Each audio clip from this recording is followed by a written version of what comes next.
Hello students आज के video में हम ड्रिफ्ट वेलोसिटी के बारे में बता देंगे। पिछले वीडियो में आपने करंट के बारे में मैंने आपको बता दिया। आज हम बता देंगे ड्रिफ्ट वेलोसिटी क्या होती है। ड्रिफ्ट वेलोसिटी में आपको बता दूं, it is the velocity with which the electrons are moving.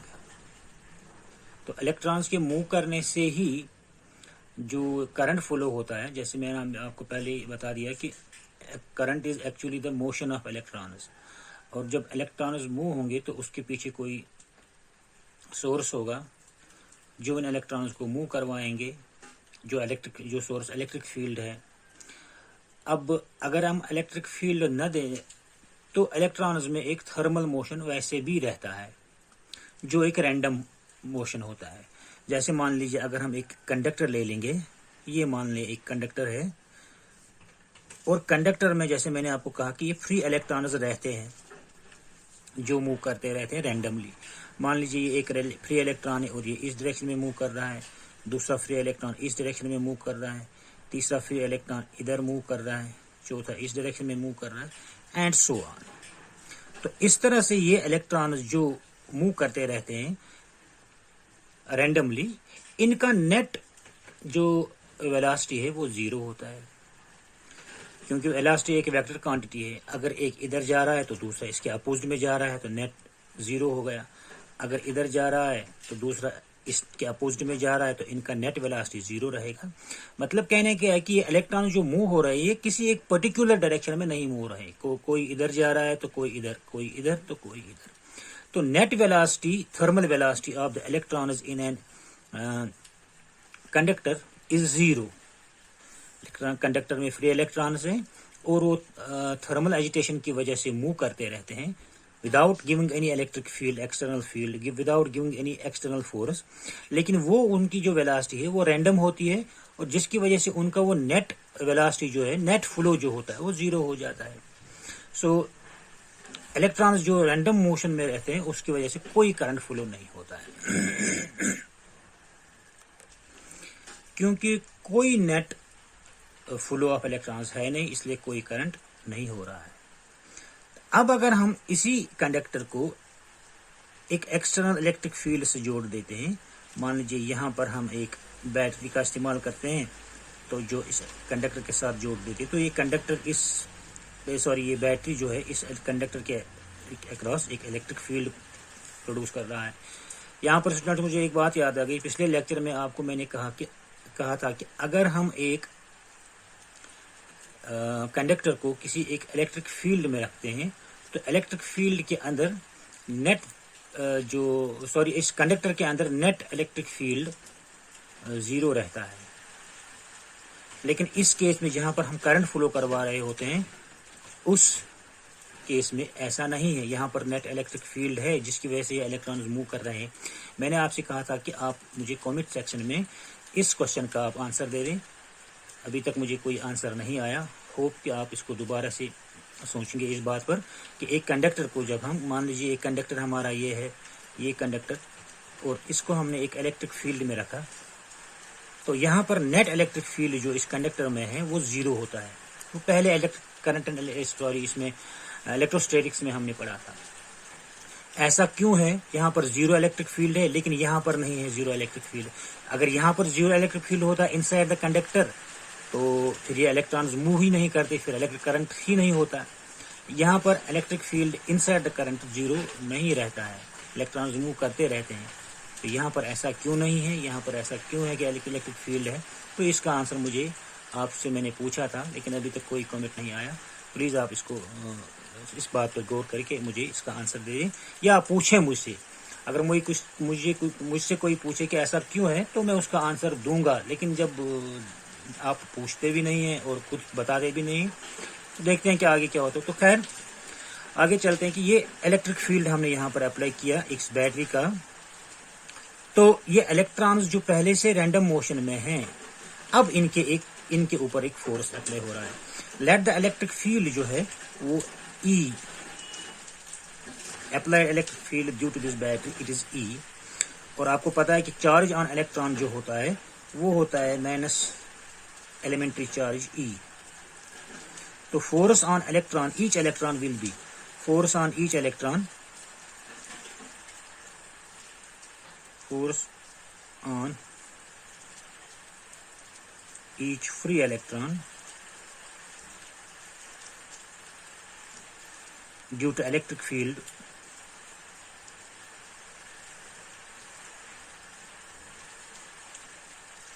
E is F is equal to, force किसके बराबर होता है, electric field into charge, that is minus E, that is the charge into electric field. तो ये एक electron पे force apply होता है, तो ये फोर्स हर एक इलेक्ट्रॉन पे यहाँ पर प्रोड्यूस हो रहा है। अब इलेक्ट्रिक फील्ड की वजह से जो ये फोर्स पड़ रहा है और इलेक्ट्रॉन्स इस पॉजिटिव टर्मिनल की तरफ मूव करना शुरू हो जाएंगे इस डायरेक्शन में। ये डायरेक्टली मूव नहीं करेंगे, लेकिन इनका अपना रैंडम मोशन है। अगर ये इलेक्ट्रॉन यहाँ से शुरू करता है और यहाँ पहुंचता इन ए पर्टिकुलर टाइम, लेकिन इस फोर्स की वजह से, जो इलेक्ट्रिक फील्ड की वजह से, जो इस डायरेक्शन में ये फोर्स है, तो ये थोड़ा सा इधर आ जाएगा। फिर ये इलेक्ट्रॉन जो इधर जा रहा है तो इसी डायरेक्शन में आएगा, ये इलेक्ट्रॉन जो इधर जा रहा है थोड़ा सा मूव हो जाएगा। तो आहिस्ता आहिस्ता आहिस्ता आहिस्ता ये मूव इलेक्ट्रॉन इस डायरेक्शन में आ जाएंगे। यहाँ पर एक और चीज आप याद रखें।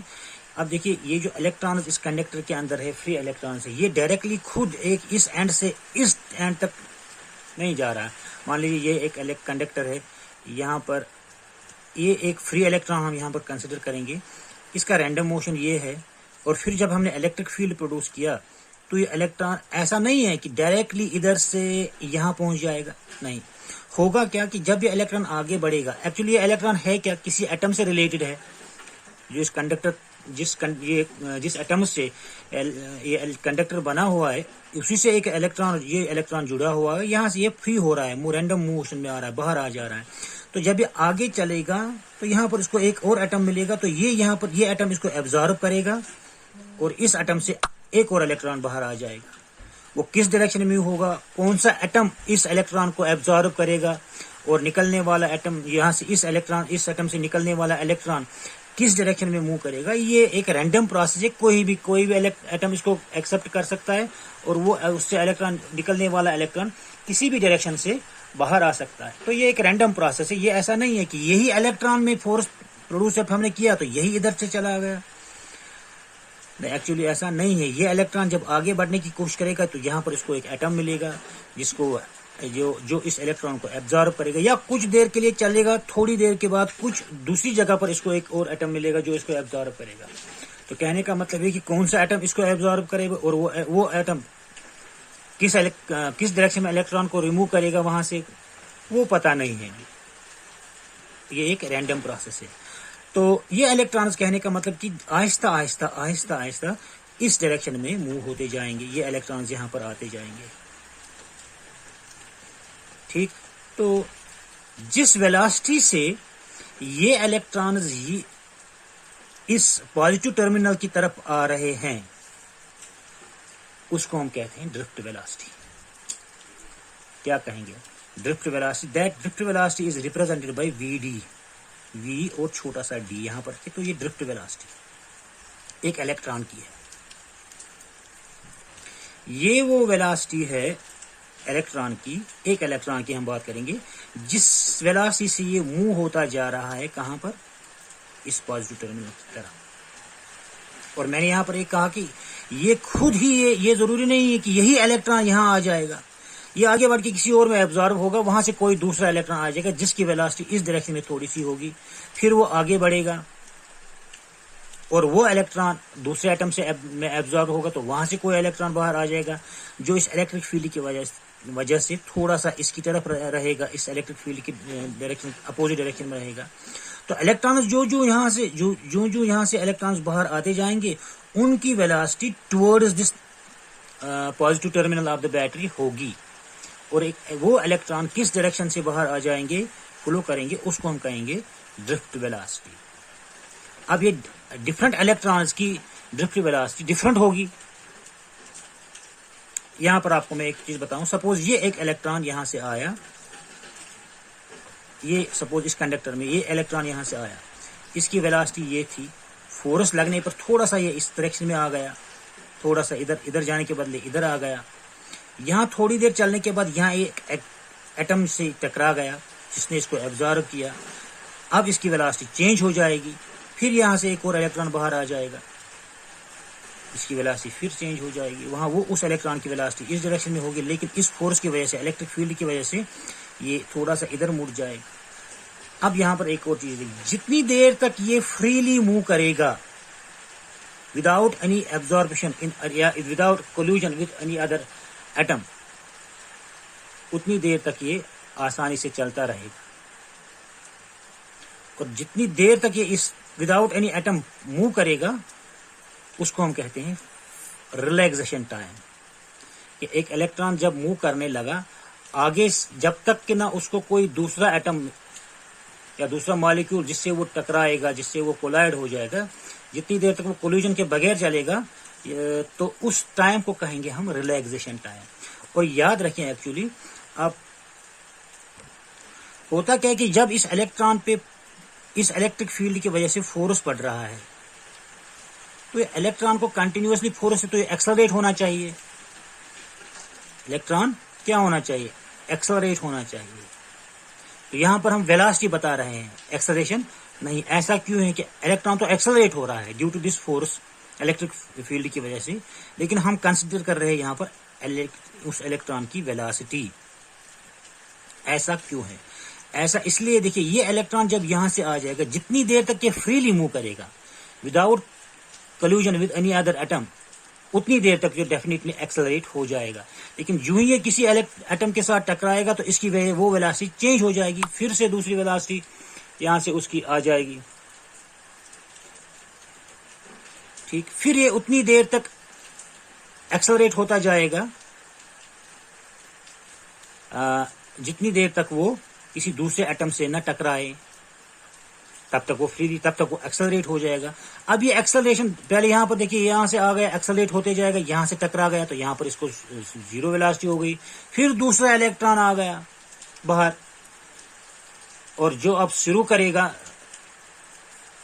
मूव करना, अब उसकी एक्सेलरेशन हो जाएगी। ये एक्सेलरेशन डिफरेंट होंगी, इसलिए हम यहां पर वो सबके एक डिफरेंट एक्सेलरेशंस की वजह से, डिफरेंट इलेक्ट्रॉन डिफरेंट पोजीशन में डिफरेंट एटम्स के साथ टकराने के बाद उनको दोबारा से शुरू करना होता है। इसलिए हम एक्सेलरेशन को यहाँ पर कंसिडर नहीं करते हैं, बल्कि एवरेज वेलोसिटी को कंसिडर करेंगे। अभी हम इसको डिफाइन करेंगे, ये ड्रिफ्ट वेलोसिटी क्या होती है। यहाँ पर हम एक्सेलरेशन इसलिए नहीं कंसिडर कर रहे, होना क्या चाहिए था, ये इलेक्ट्रॉन एक्सेलरेट हो जाएगा, क्योंकि फोर्स यहाँ पर जो इलेक्ट्रिक फील्ड का है वो कंटिन्यूअसली पड़ रहा है। लेकिन ऐसा है कि इलेक्ट्रॉन अभी आगे थोड़ा बढ़ा तो एक एटम के साथ कोलाइड हो गया, तो फिर वहां से दोबारा से उसकी एक्सेलरेशन शुरू हो जाएगी।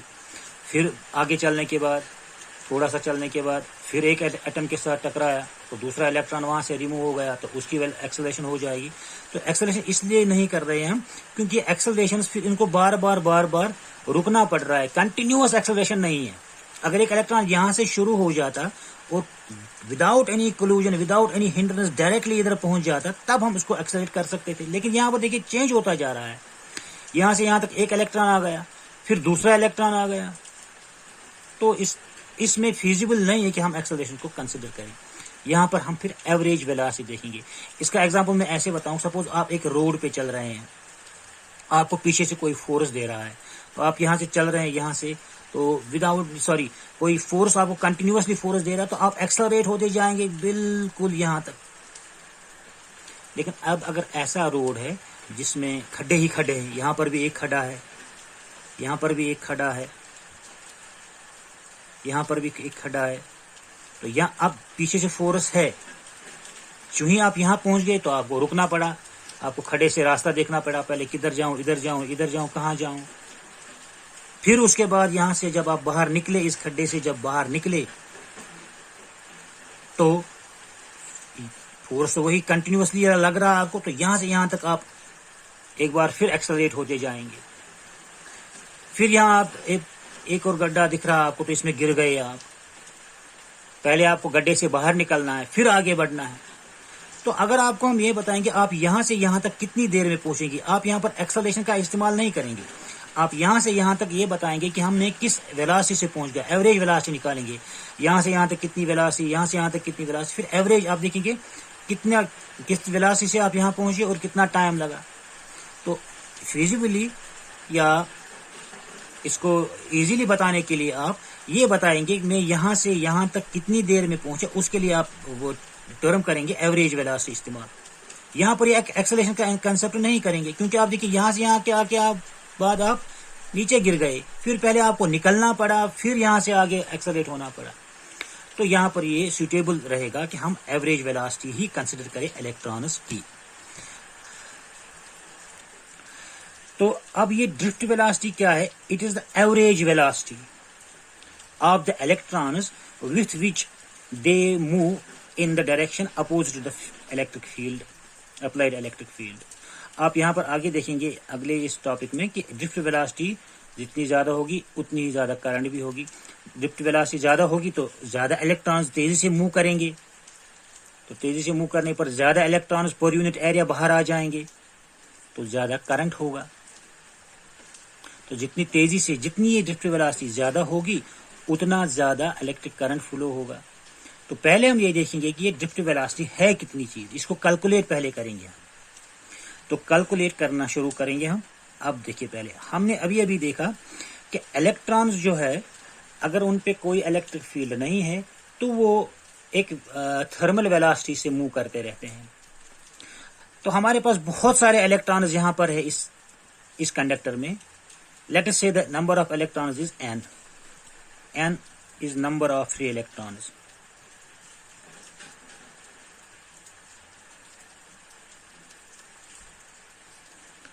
Number of free electrons. और हर एक इलेक्ट्रॉन की अपनी अपनी थर्मल वेलोसिटी है। सो u1 is thermal velocity of first electron, u2 is thermal velocity of second electron, and so on. un is thermal velocity of nth electron. This is the thermal velocity, thermal या random velocity.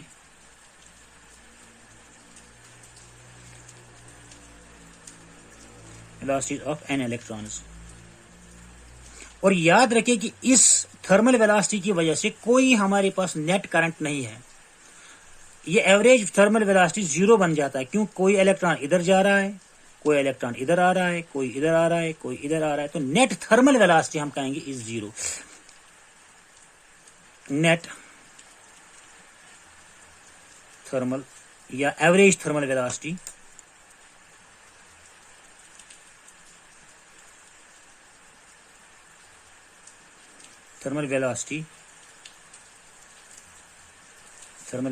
Is equal to zero. तो average thermal velocity देखेंगे कितना होगा, u1 plus random velocity of second electron plus random velocity of third electron and so on, random velocity या thermal velocity of nth divide by number of electrons and it is equal to zero. इस तरह से average निकालते हैं हम। Number of thermal velocities divide bye velocities of each electron divided by number of electrons, तो वो average निकलेगा। Average निकालना आपको मुझे उम्मीद है कि आपको आता होगा। तो net average velocity due to in the n electrons in the free electrons of the conductor is zero। अब यहां पर देख लीजिए कि हमने कहा कि इलेक्ट्रिक फील्ड जो है applied electric field is E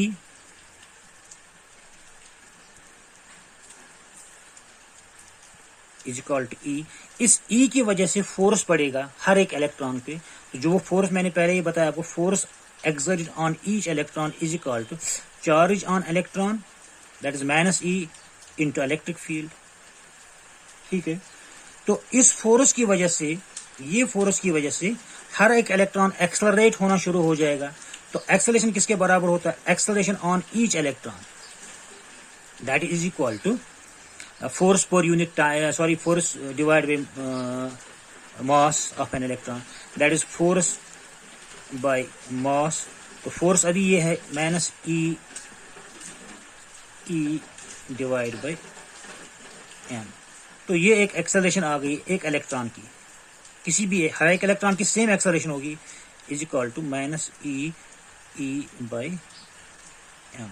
तो this is the acceleration produced in an electron. ठीक, इसको हम इक्वेशन नंबर। अब ये एक्सेलरेशन कितनी देर तक रहेगा, ये मैंने आपको अभी कहा कि जितनी देर तक ये free electron without any collision move करता रहेगा तब तक वो एक्सेलरेट होता जाएगा this due to this force. जो ही ये आगे बढ़ता जाएगा इससे मिलेगा एक और एटम जिससे वो कोलाइड हो जाएगा, तो इसकी एक्सेलरेशन खत्म हो जाएगी वहां तक। ठीक है, तो लेटेस्ट, हाँ उस टाइम को हम कहते हैं रिलैक्सेशन टाइम। रिलैक्सेशन टाइम यहाँ को फिर एक बार मैं बताऊं, it is the time during which electron moves freely without any collision with any other atom और मॉलिक्यूल। उतनी देर तक को हम, उस टाइम को हम कहते हैं रिलैक्सेशन टाइम, जिस टाइम के लिए एक इलेक्ट्रॉन फ्रीली मूव करता है without any collision. Let us say for this electron number 1 it is, or this relaxation time is represented by tau. Relaxation time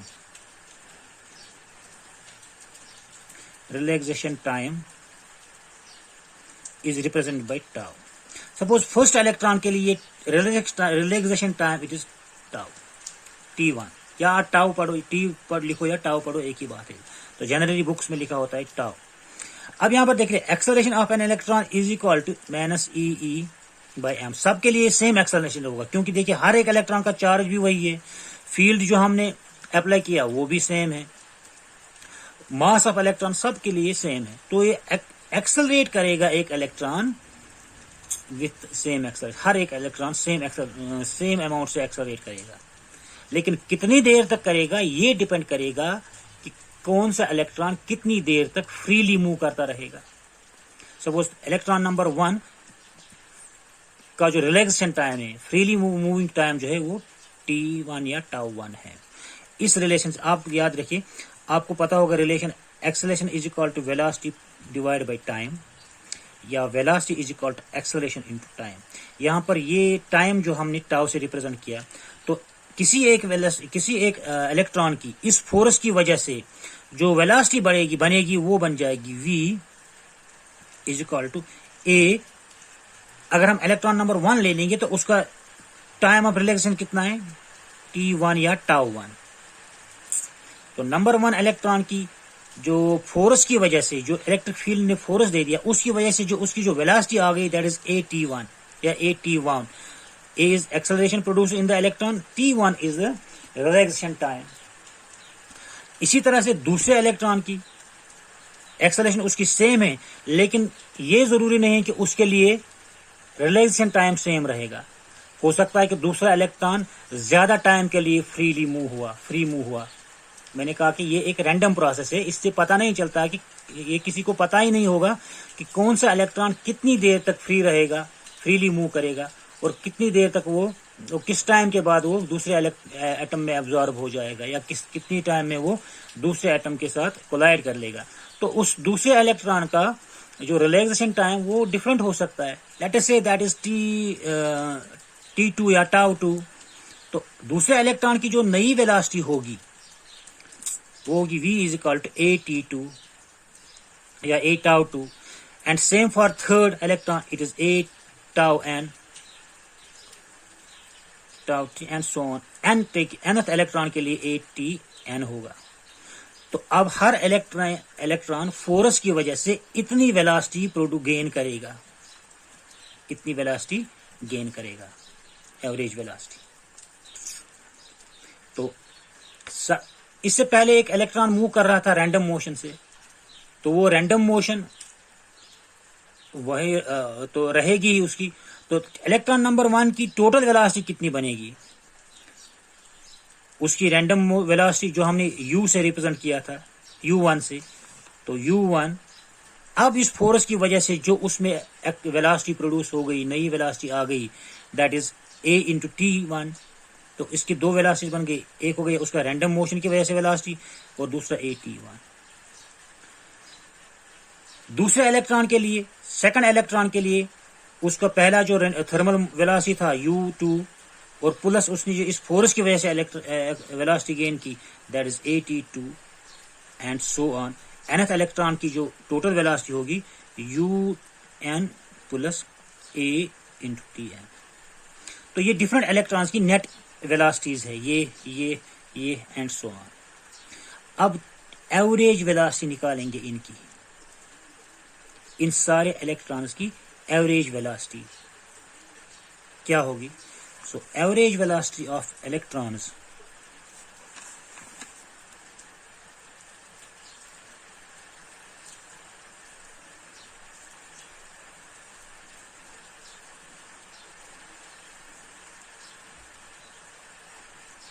n electrons के लिए एवरेज वेलोसिटी कितनी होगी? वेलोसिटी उसी को हम ड्रिफ्ट वेलोसिटी कहते हैं कि उसको रिप्रेजेंट किया जाता है v into D. So what is the drift velocity? It is the average velocity of free electrons in a conductor with which they are moving in the direction opposite to the electric field which is cause of the electric current।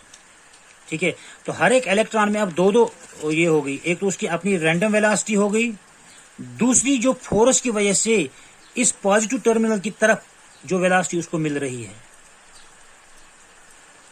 इस force की वजह से वो किधर जा रहा है, इस डायरेक्शन में मूव हो रहा है, तो उसको हम ए टी से रिप्रेजेंट करेंगे, एक्सेलेरेशन प्रोड्यूस्ड इनटू। तो हर एक इलेक्ट्रॉन की डिफरेंट रिलेक्शन टाइम होगा, तो हर एक का पहले का at1, दूसरे का at2, तीसरे का at3 एंड सो ऑन। तो सब की एवरेज वेलोसिटी जो निकलेगी उसको हम कहेंगे ड्रिफ्ट वेलोसिटी। यानी कि कोई इलेक्ट्रॉन पहले पहुंचेगा, दूसरा इलेक्ट्रॉन उसके बाद पहुंचेगा, तीसरा इलेक्ट्रॉन उससे और ज्यादा तेजी से आ जाएगा। तो हम यहाँ पर हर एक इलेक्ट्रॉन की एक इलेक्ट्रॉन की वेलोसिटी से कैलकुलेट नहीं करेंगे करंट कितना होगा, बल्कि सब इलेक्ट्रॉन्स की एवरेज निकालेंगे, तब हम पता चलेगा कि किस वेलोसिटी से electrons are moving towards this positive terminal या in the opposite direction of the electric field. तो वही एवरेज वेलोसिटी निकालेंगे हम, जिसको कहते हैं ड्रिफ्ट वेलोसिटी। ठीक है, तो वो कितना होगा? हर एक इलेक्ट्रॉन की velocity, total velocity divide by number of electron.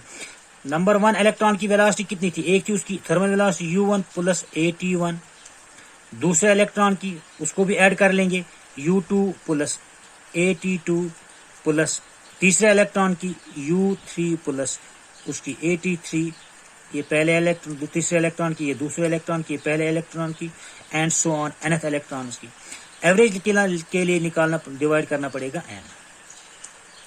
तो हम इसको ऐसे भी लिख सकते हैं, vd is equal to u1 plus u2 plus un divide by n plus at1 plus at2 atn divide by n। अब ये जो बन गया u1 plus u2 plus un divide by n, इसको कहेंगे एवरेज थर्मल वेलोसिटी। ये term तो zero है, पहले ही हमने कहा कि average thermal velocity is zero. So drift velocity vd is equal to zero plus, यहां से a हम कॉमन निकालेंगे क्योंकि a सबका सेम रहेगा, a t1 plus t2 plus t3 and so on tn divide by n। So it is equal to drift velocity is equal to vd is equal to a into. अब ये है, ये t1 क्या है? Relaxation time of first electron, वो time जिस दौरान पहला इलेक्ट्रॉन फ्रीली मूव हो रहा है। Relaxation time of second electron, relaxation of third and so on. अब ये जो है ना t1 plus t2 plus t3 plus tn divide by n, ये बन गया एवरेज रिलैक्सेशन टाइम। तो इसको हम रिप्रेजेंट करेंगे टाउ से। तो where tau is equal to t1 plus t2 tn divide by n and is called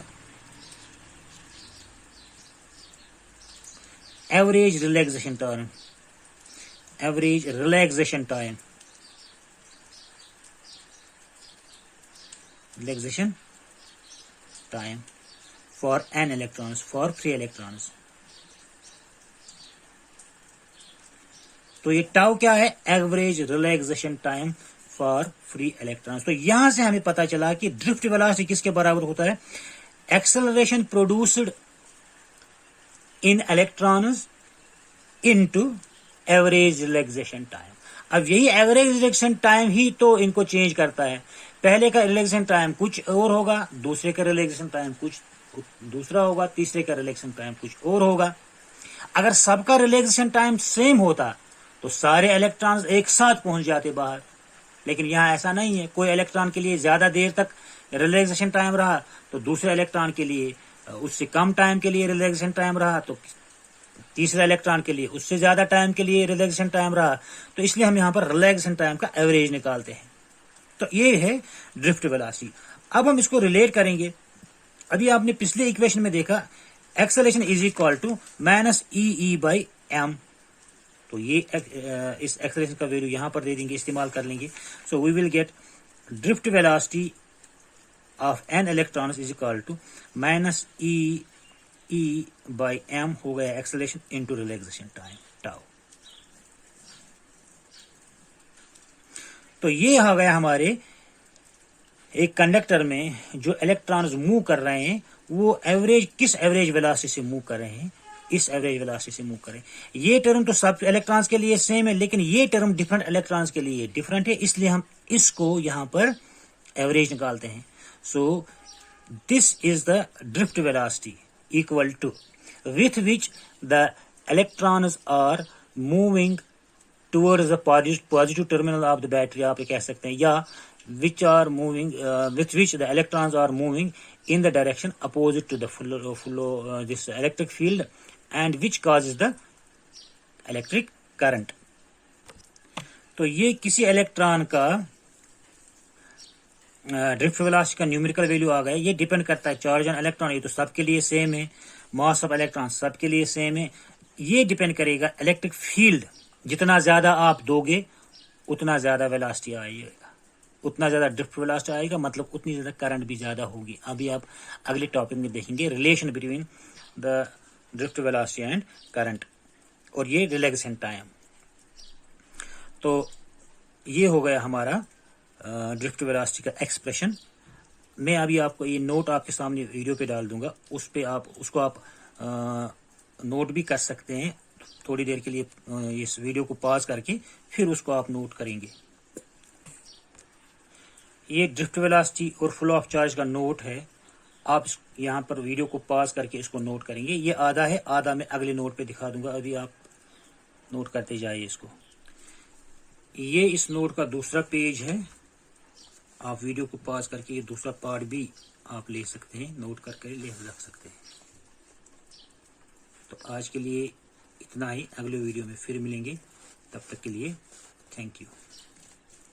ये है नोट आपका, यहाँ तक लास्ट में लिखा हुआ drift velocity is defined as the average velocity acquired by an electron in the opposite direction of the applied electric field. तो आज के लिए इतना ही, अगले वीडियो के लिए तक थैंक यू। हेलो